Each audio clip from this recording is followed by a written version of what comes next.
how to set people you may know on Facebook. And okay guys, here in your mobile phone, go to Facebook application. Here in Facebook homepage, go to menu on the lower right side on your screen. Okay, tap menu.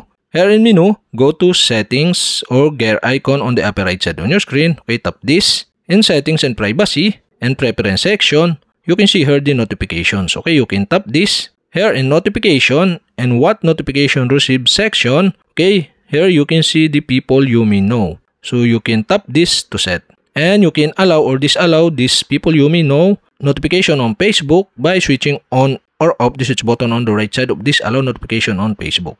And you can see below the pop-up. So you can tap the turn off to turn off the people you may know notification on Facebook. So if you want to turn on again, okay, you'll have to do is switch on the switch button on the right side. And also you can set the where you receive this notification. So you can set the push, email, and SMS.